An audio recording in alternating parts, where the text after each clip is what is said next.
You know that feeling, right? That one unfinished task just rattling around in your brain?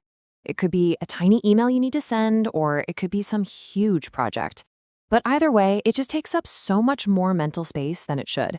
Well, today, we're going to dive into the psychology of why our brains get so hung up on unfinished business. It's always that one thing, isn't it?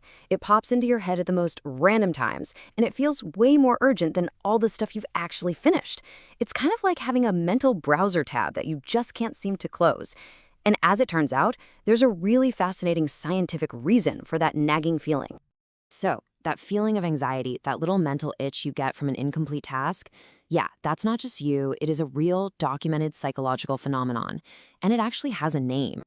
It's called the Zeigarnik effect, and what it means, simply, is that our brains are wired to remember tasks that we've started but haven't finished way more clearly than the ones we've already checked off the list. And the story of how it was discovered is actually pretty cool. It doesn't start in some fancy lab, but in a busy, everyday cafe. So, picture this. It's the 1920s, and a psychologist named Kurt Lewin is sitting in a cafe. He notices that his waiter has this incredible memory. He can recall every single detail of these huge, complicated orders that haven't been paid for yet. But, and this is the crazy part, the second the bill was paid, poof, the waiter's memory of the order was just gone. Lewin was fascinated. So his student, Bluma Zeigarnik, took this idea and ran with it. She set up experiments and found that, sure enough, people were about twice as likely to remember tasks they were interrupted in the middle of compared to tasks they actually got to finish. And by 1927, the theory was published and the Zeigarnik effect was born. Okay, so what is going on in our heads? Well, according to Lewin's theory, when you start a task, you create this kind of task-specific tension in your brain. It's like you're opening a mental loop. When you finish, the loop closes and the tension is released. But if you get interrupted, that tension just hangs around, keeping that task right at the front of your mind. And once you know about this, you start seeing this little psychological trick being used on us everywhere. That TV show cliffhanger that leaves you thinking about it all week? That's the Zeigarnik effect in action. Or how about that progress bar that just nags you? Your profile is only 80% complete. Yep, same thing. It creates that cognitive tension that just pushes you to finish. Now, in the spirit of good science, I gotta mention that there is some debate here. Not every single study has been able to replicate the original findings, so the effect might not be as universal as we once thought. But it's a fantastic starting point for a much bigger conversation about what really drives us. Because here's the crucial thing, right? The Zeigarnik effect is great at explaining what our brain remembers, that nagging feeling, but it doesn't really tell us anything about the quality of our motivation or, our actual well-being while we're doing the work. For that, we need to go deeper. Which leads us to this really important question. Is that little mental itch to just close a loop the same thing as being deeply, truly motivated to do something and do it well? The answer, you'll see, is a big, fat no. And to really get why, we need a whole new framework. And that brings us to something called self-determination theory, or SDT. This is a really powerful way of looking at motivation, because it's not just about if you're motivated, it's about the quality of your motivation. And that makes all the difference. So SDT kicks things off by basically drawing a line in the sand. It separates motivation into two fundamentally different paths you can be on. On one side, you've got what's called controlled motivation. This is when you feel pressured. It's the I have to do this kind of motivation.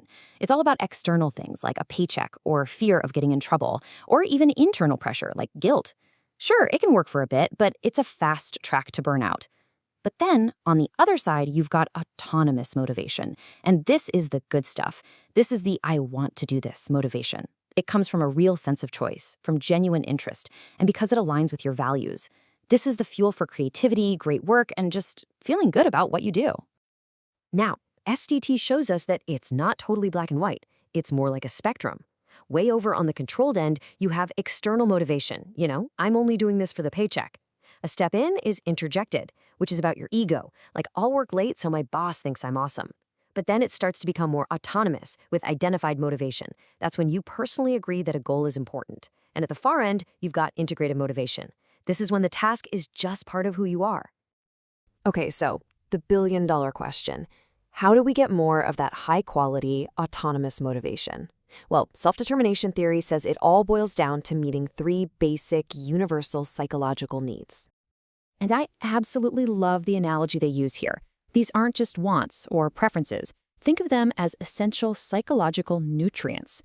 Just like a plant needs sunlight and water to grow, our motivation and our happiness literally cannot thrive without these. So, what are these three essential nutrients? They are autonomy, competence, and relatedness. First up is autonomy. Now, this isn't about just being independent or working all by yourself. It's the feeling of choice, that sense that you are the author of your own actions, that you willingly stand behind what you're doing. Next, you've got competence. This one's pretty straightforward. It's our deep-seated need to feel effective, to feel like we can handle challenges, to feel capable and good at what we do.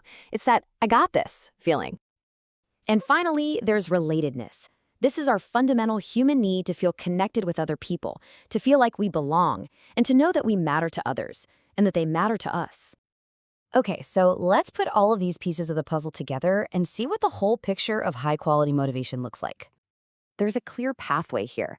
It all starts with a supportive environment, a workplace, a team, a manager that helps support your basic needs.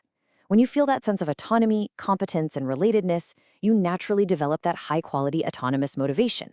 And tons of research shows that this leads directly to the best of all outcomes. You feel better, and you do better work. And this really brings us to the core takeaway of this whole thing. The Zeigarnik effect, it's super interesting. It tells us what our brain latches onto, that nagging, unfinished task. But self-determination theory, that's profound. It tells us why we do great work and feel good while doing it. It's not about the tension of an open loop. It's about the fulfillment of our basic human needs. So, I'll just leave you with this thought. Think about your own work, your own life. What's just one small thing you could do tomorrow to maybe feed one of these needs a little bit more? To create a little more choice, to feel a bit more effective, or to build a stronger connection with someone. Because that one small shift, that could be the key to turning that nagging feeling of unfinished business into a real source of energy and satisfaction.